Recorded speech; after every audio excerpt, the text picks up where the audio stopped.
Então, boa noite a todos. Estamos quase acabando o nosso bimestre, né? E restaram poucas coisas para a gente ver, para a gente vencer a nossa ementa. Vamos lá. Deixa eu ver aqui o quadro. Nosso whiteboard. Hoje nós vamos falar de um assunto bem interessante, chamado reclamação constitucional.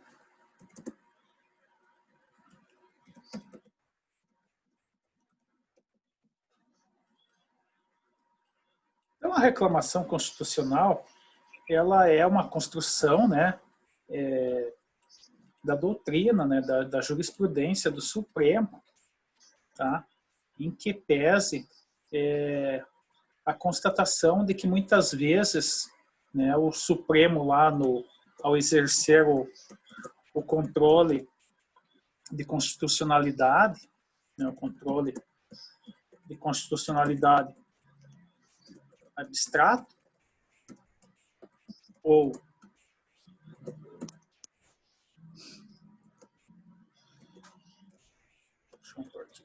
então, muitas vezes você vai existir lá uma decisão do Supremo dizendo sobre determinada matéria, né, através de uma ADI, uma ação direta de inconstitucionalidade por omissão, uma ação declaratória de constitucionalidade ou uma arguição de descumprimento de preceito fundamental, né, existia uma decisão do Supremo com relação à constitucionalidade ou não de determinado dispositivo normativo. Só que o que ocorre? Muitas vezes essa decisão ela não era respeitada, né? Então, se criou essa ação autônoma para que sejam respeitadas as decisões do Supremo, né? Então, muitas vezes,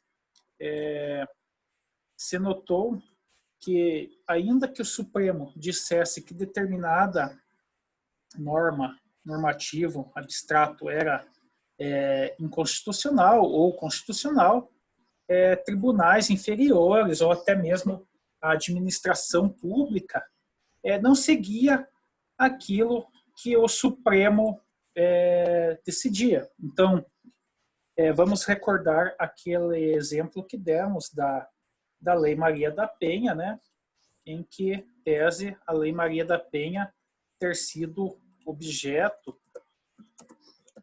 de uma ação declaratória de constitucionalidade, né? Então, nós tínhamos lá a Lei Maria da Penha, no controle difuso, né, do caso concreto, existiam juízes que achavam que alguns artigos da Maria da Penha eram inconstitucionais, por separar, né, digamos assim, no entendimento desses juízes conservadores, a Lei Maria da Penha ela criava mecanismos de privilégio a essas mulheres, né? Então, esses juízes eles davam suas sentenças desconsiderando alguns artigos da Lei Maria da Penha, reconhecendo incidentes de inconstitucionalidade. E outros juízes, né, já adaptados ao contexto moderno e reconhecendo historicamente a tendência dos homens utilizarem da força ou de violência psicológica, econômica em cima das mulheres, já reconheciam a Lei Maria da Penha como plenamente constitucional. O fato é que nós vimos, né, quando estudamos a ação declaratória de constitucionalidade, se não me engano, semana passada, nós vimos que a sociedade precisava de uma uniformização, em que pese aqueles legitimados, então, questionaram o Supremo Tribunal Federal para que ele se manifestasse se, afinal de contas, a Lei Maria da Penha ela era constitucional na íntegra ou não, e se não era, quais artigos não eram constitucionais e deveriam ser desconsiderados. Ocorre que o Supremo ele caminhou no sentido de que toda a Lei Maria da Penha era constitucional, de forma que ele uniformizou esse entendimento. Pois bem, A partir daí, né, nós temos um controle de constitucionalidade julgado, né? O que se espera? Que todos os órgãos do Poder Judiciário que estão abaixo do Supremo e a Administração Pública Federal obedecesse esse entendimento do Supremo Tribunal Federal. Mas o que ocorre? Ocorre que, às vezes, algum juiz vai insistir, né, que determinado artigo da Lei Maria da Penha é inconstitucional.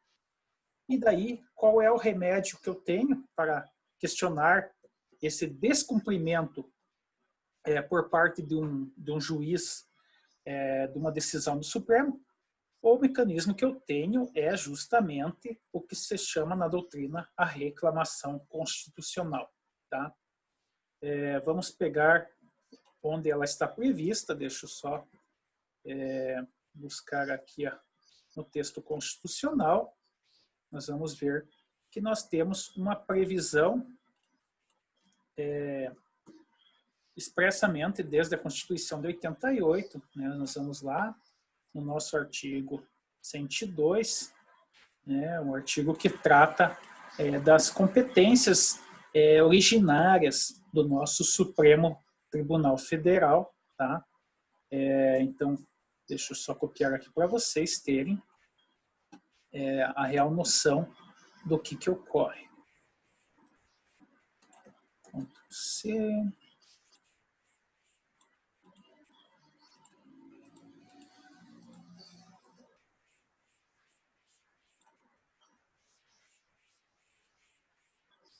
Então, artigo inciso 1, a nossa linha L. Vamos lá.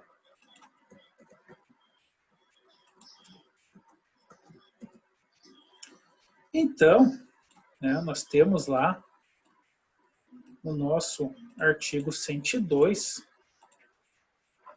da Constituição Federal que compete ao Supremo Tribunal Federal, precipuamente, a guarda da Constituição, cabendo-lhe processar e julgar originariamente, tá, competência originária, a reclamação para a preservação de sua competência e garantia da autoridade de suas decisões.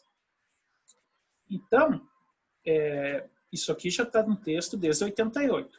Como eu falei, isso aqui é uma construção jurisprudencial, que antes não existia previsão, mas na Constituição de 88, finalmente, a reclamação constitucional ela foi criada como um instituto, uma ação própria. Tá? Então, o que ocorre?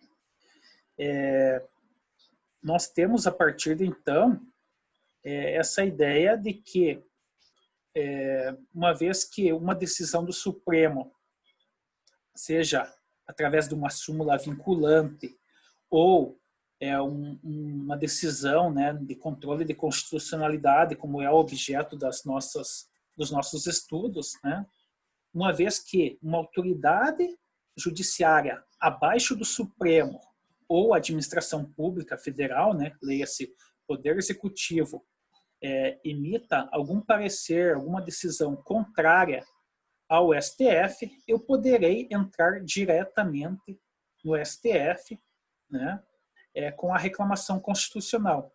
E o melhor de tudo é que, a partir da resolução 417, o Supremo estabeleceu que a reclamação constitucional ela se dá sempre por processo eletrônico.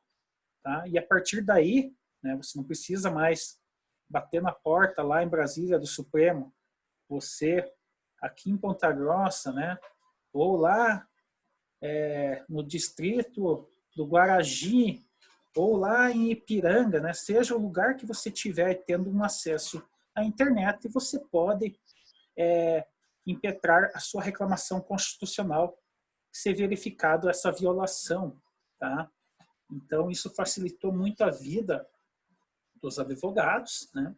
E, por outro lado, complicou a vida do Supremo porque teve um aumento exponencial, né? Então, hoje tem mais de 3.000 ações lá de reclamação constitucional tramitando.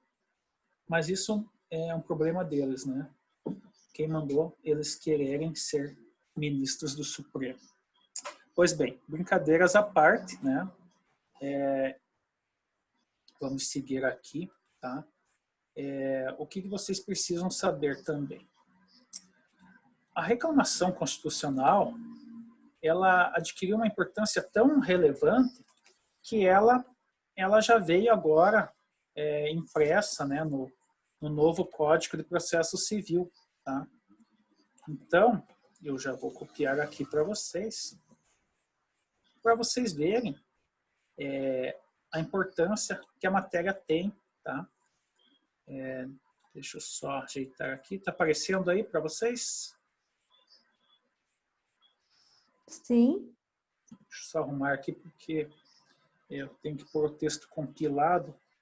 Em 2016 nós tivemos umas mudancinhas aqui. E quando eu copio, ele sai. Bom, esse é o texto atual, tá? Então, isso aqui se chama Novo Código de Processo Civil. Para mim é novo. Para vocês é novíssimo. Tá? Então, nós temos lá no artigo 988 a seguinte informação: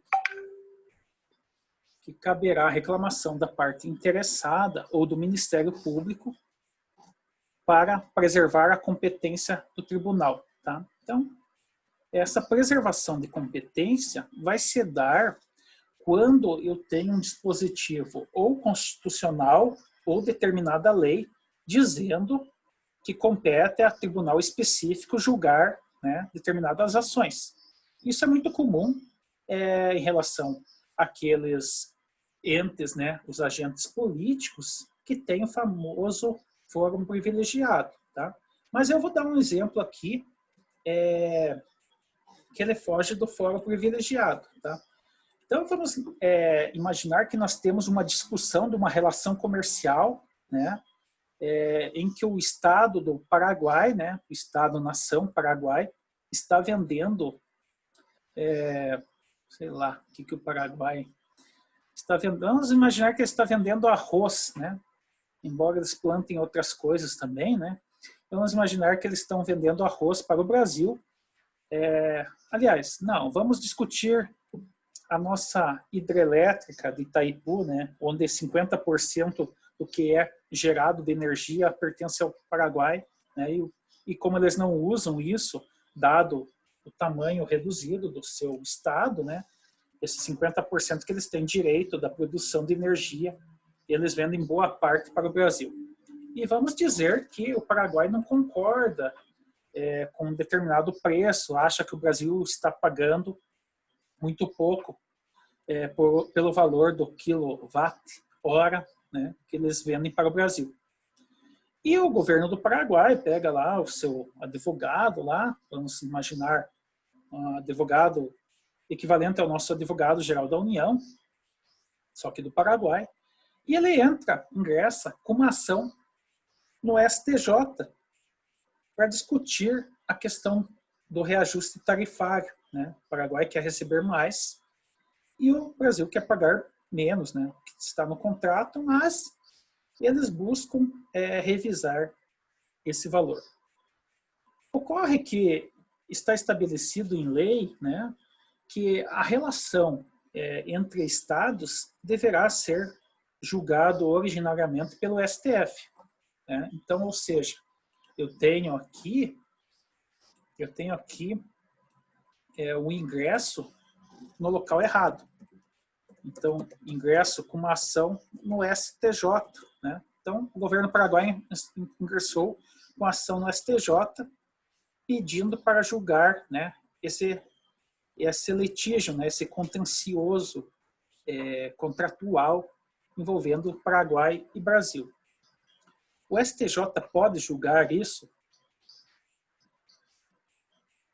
Não, né, pessoal? Se eu tenho uma lei, né, que diz que a relação entre estados, né, entre nações diferentes deverá originariamente ser julgado pelo STF, né? Eu tenho já um problema aqui de competência, né? Competência originária do STF. Mas digamos que lá o ministro lá do STJ passa despercebido e recebe a ação, daí ele vai dizer que a culpa é do estagiário, né? Evidentemente, mas vamos dizer que essa ação começa a tramitar. Se essa ação tramitar, né, o que ocorre? Deverá, né, o interessado aqui, então, pode ser o Ministério Público da União, né, mas provavelmente o advogado-geral da União, ele, né, sendo advogado do Estado brasileiro, ele poderá ingressar com o quê?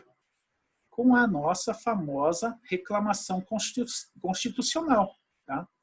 Então, aonde que ele vai ingressar com a reclamação constitucional? No tribunal competente, pessoal. Então, ele não vai entrar no STJ com a reclamação constitucional dizendo, ó, STJ, você não tem que julgar isso aqui. Tá? Isso aqui é competência constitucional do STF. Então, a reclamação constitucional vai ter que entrar sempre no tribunal correto, onde deveria estar sendo julgada aquela ação. Tá? Por que eu falo isso? Porque, inicialmente, a reclamação constitucional era só em relação ao STF, né, e ao STJ. Hoje já se admite, a doutrina já admite isso em matéria do tribunal, né, nos tribunais regionais, tribunais estaduais, né. Então, hoje, digamos assim, antigamente, para vocês terem uma ideia, vamos brincar aqui de processo civil, antigamente você entrava com uma inicial, né, e se o juiz de primeira instância negasse lá, você podia entrar com uma apelação. Né? Então, você apelava diretamente para aquele juiz que tinha te negado a inicial. Tá? Isso no antigo Código de Processo Civil. Tá? Hoje não. Hoje a apelação já é deve ser diretamente endereçada à segunda instância. Então, se você está aqui advogando em Ponta Grossa, você entrou com uma inicial, o juiz lá de primeira instância aqui em Ponta Grossa te nega o seguimento da ação, você poderá apelar e deverá entrar com a apelação diante do TJ Paraná. Ocorre que muitos advogados que não se atualizaram continuam ingressando com a apelação na primeira instância, ou seja, na comarca de Ponta Grossa, no próprio juiz que não admitiu a inicial. Tá? E daí, não bastasse o desconhecimento desse advogado, tem o juiz que também não se atualizou, que está lá com o Código de Processo Civil antigo, e ele dá seguimento nesse julgamento da apelação. Tá? Então, neste caso específico, caberá o quê? Uma reclamação constitucional. Né? E aonde que é a reclamação constitucional? Nesse caso, ela será no TJ Paraná. Né? Então, você sendo advogado da outra parte, tendo interesse no processo, você entra lá no TJ Paraná, né, e vai falar, olha, senhor desembargador, juiz recursão, eu tenho uma discussão dessa ação aqui, só que o cidadão está apelando lá na primeira instância. E a apelação, ela é uma competência legal originária do TJ Paraná após o novo Código de Processo Civil. Tá? Então, hoje, é bem tranquilo e pacífico que a reclamação constitucional ela se dá em qualquer dos tribunais, né? Desde que seja a competência daquele tribunal. Então, se a apelação ela é de competência originária do TJ, né? Se a competência originária é do TJ, é o TJ que vai julgar a reclamação constitucional. Então, o erro que não pode ocorrer, né? Eu não posso entrar com essa reclamação constitucional no juízo, né, de primeira instância, reclamando que o TJ que tem que julgar. Eu tenho que entrar no TJ reclamando que era para ele que tem que julgar determinada ação. Beleza, pessoal? Então, esse é o inciso 1, acho que deu para entender a ideia da preservação da competência do tribunal. O inciso 2 fala de garantir a autoridade das decisões do tribunal. Tá? Então, isso aqui é bem atrelado ao STF. Né? Quando você fala em garantir a autoridade das decisões do tribunal, o que, que nós estamos falando? Nós estamos falando, né, evidentemente, de duas hipóteses mais utilizadas lá pelo Supremo Tribunal Federal, que consistem no quê? Nas nossas famosas súmulas vinculantes, né?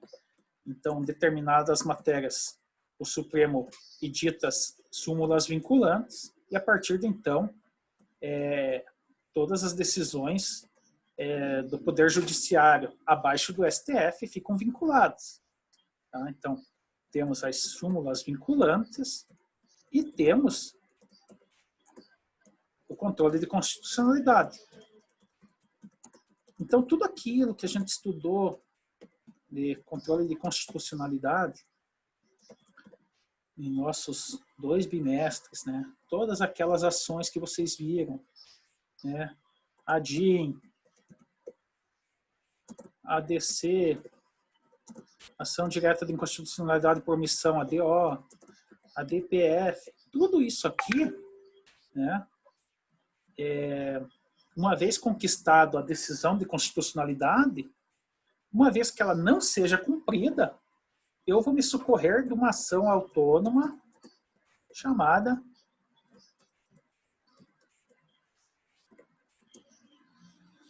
reclamação constitucional. Né? Então, eu reclamo direto lá no Supremo, olha, Supremo, você fez uma súmula vinculante ou você decidiu o controle de constitucionalidade, mas tem lá um juiz lá, rebelde sem causa, que não respeita a tua decisão. Então, Supremo, eu peço que você se manifeste e coloque aquele juiz no seu devido lugar. Ou pior, vamos dizer que ele tem uma decisão, né, que de algum efeito administrativo, né? Então, vamos pegar lá, retomar aquela questão do aborto anencéfalo, né? Então, vamos imaginar que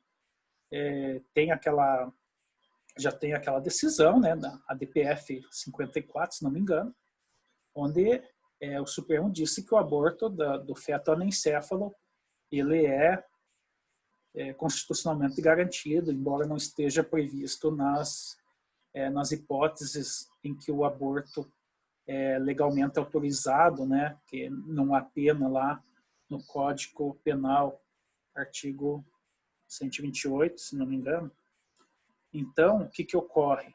Eu falei para vocês, quando a gente estudou a ADPF, que nesse caso, né, você, diante do SUS, a ADPF já lhe garante administrativamente, uma vez que um exame médico, né, um exame laboratorial, confirme que aquela mãe, aquela gestante está com uma criança anencéfala. Né? Então, vamos imaginar que o diretor desse hospital se nega a liberar, né, o procedimento do aborto, né? Evidentemente isso confirmado, que o feto é anencéfalo, né? Poderá, então, eu ingressar, né, com essa ação, né, essa reclamação constitucional no STF, já que essa autoridade administrativa está se negando a cumprir a DPF do Supremo Tribunal Federal. Beleza? Se alguém tiver dúvida, pessoal, abra o áudio ou mande algo no chat. Bom, seguindo aqui. Professor, nesse inciso segundo é competência só do STF. Só ele que julga nesse caso aqui? Aqui foi feito mais para o STF e algumas manifestações do STJ. Na prática aqui é mais o STF, sabe? Mas pode ser também que o STJ também julgue. Sim. Pode ser. Então, beleza. Obrigado, professor. Mas vocês vão, na vida prática de vocês vão utilizar mais para o STF, tá? Porque essas vinculações geralmente estão mais atribuídas ao STF, né? Mas seguindo lá. Inciso 3, garantir a observância de enunciado de súmula vinculante e do STF em controle concentrado de constitucionalidade. Pessoal, eu inverti as bolas aqui, agora que eu percebi. Na verdade, eu falei do inciso 2, mas na verdade é o inciso 3, tá? Então, esse inciso 2 que eu falei, na verdade, eu estava pensando no inciso 3, tá? Então, eu fiz uma inversão, eu pensei num e falei do outro. Então, considera o seguinte, o que eu falei anteriormente, eu estava comentando do inciso 3. E agora eu vou comentar o inciso 2, beleza? Garantir a autoridade de decisões do tribunal, tá? Quando aqui, né, ficando velho, aqui, tribunal é qualquer tribunal, tá, pessoal? Então, pode ser, no inciso 2 aqui, pode ser o STF, STJ, pode ser Tribunal Regional Eleitoral, pode ser Tribunal Regional do Trabalho, pode ser TJ Paraná, pode ser TJ Maranhão, tá? Então, qualquer tribunal aqui, o inciso 2, tá? O meu comentário anterior foi em referência ao inciso 3, tá? Que eu estava falando da questão da súmula vinculante e do controle concentrado de constitucionalidade. Tá? Aí, professor, nesse inciso 2, não precisa ser necessariamente matéria de ordem constitucional daí. Não, é qualquer decisão, né? Esse 2. Qualquer decisão. Ok. Decisão, né? Evidentemente que você tem que perceber um desrespeito, né, a uma decisão anterior, né? Então, tipo, que a decisão, a gente tem que pôr na cabeça, né? Vocês que são operadores do direito, vocês têm que ter como premissa que decisão judicial não, né, cumpre-se. Depois você discute, né? Porque tem muita gente, né? Impressionante, né? E quando a gente fala isso, eu me lembro de, no mínimo, alguns 20 nomes de políticos e governantes atuais, seja federal, estadual, municipal, os caras simplesmente eles acham que eu faço o que eu quero, né? Então, qualquer decisão, né, pessoal? Tem uma decisão trabalhista, vai lá e cumpre a sentença. Né? Você vai discutir aonde? Na tua possibilidade recursal, né? Ou você vai discutir o recurso previamente previsto, né, para aquela decorrente daquela sentença, né? Ou você vai, no máximo, pedir um embargo de declaração discutindo o entendimento daquilo que foi pronunciado na sentença, né? Porque e vejam que o embargo de declaração ele geralmente ele está atrelado à sentença muito rebuscada, né? Então às vezes querem escrever muito bonito, aí só gera embargos de declaração, porque o cara escreve uma relação jurídica, o cara faz um textão, né? Algo que ele poderia ter dito em 2 linhas, o cara escreve 20 linhas para dizer algo que em 5 palavras daria o mesmo entendimento. Tá? Então, assim, pessoal, para a nossa disciplina, que é o direito processual constitucional, o que interessa são esses 3 incisos do Código de Processo Civil. Eu vou comentar rapidamente o inciso 4º, mas o inciso 4º aqui vai interessar para vocês lá no processo civil propriamente dito, né? Que ele fala que cabe a reclamação para garantir a observância de acordo proferido em julgamento de incidente de resolução de demandas repetitivas ou de incidente de assunção de competência. Tá? Então, isso aqui são possibilidades lá do processo civil, tá? Que eu não vou comentar porque não é minha praia, mas naquele sentido aqueles processos em que a causa de pedir se repete com certa frequência, né? Então nós temos lá, às vezes, isso aqui tem muito em alguma coisa tributária, empréstimo compulsório. Então, volta e meia aparece alguma coisa. Esses tempos tinha alguns advogados patrocinando umas ações contra fornecimento, a quebra de fornecimento de água.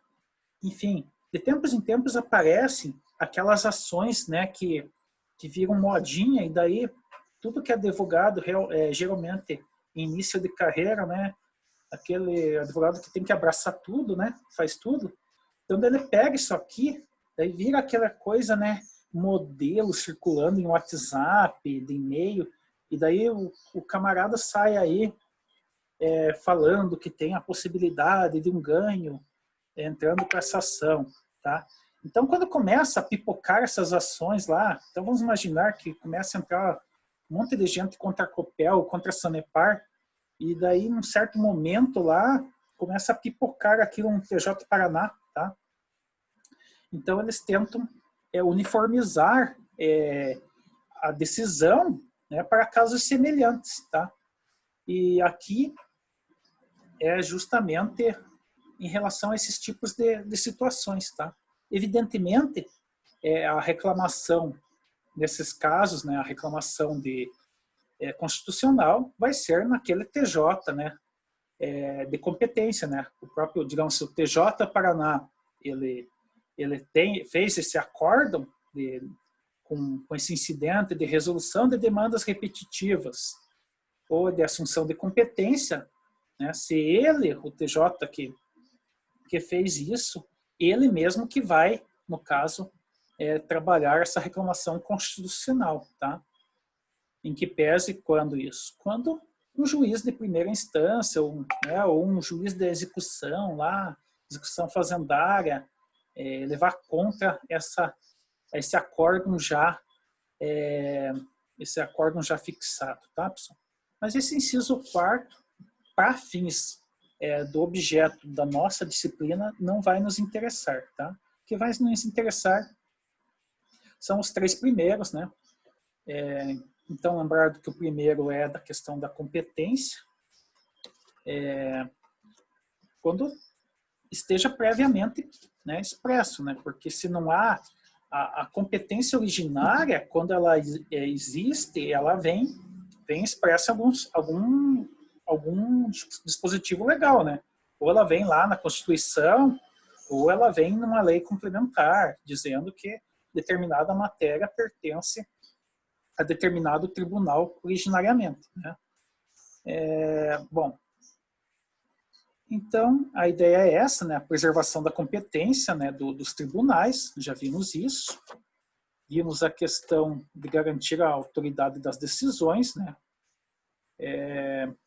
Temos muito decisões, às vezes, monocráticas, que são desrespeitadas, né? Então, isso é muito comum, tá, pessoal? Mas lembrar que há as possibilidades dos outros tribunais se manifestarem. Deixa eu ver aqui. Mais alguma dúvida, pessoal?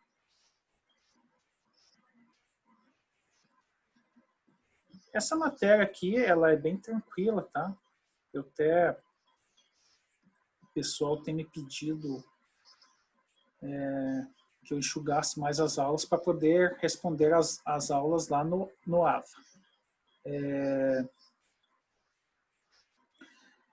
Importante é o seguinte, quando eu tiver já uma decisão transitada em julgado, jamais eu poderei entrar com uma reclamação constitucional, tá?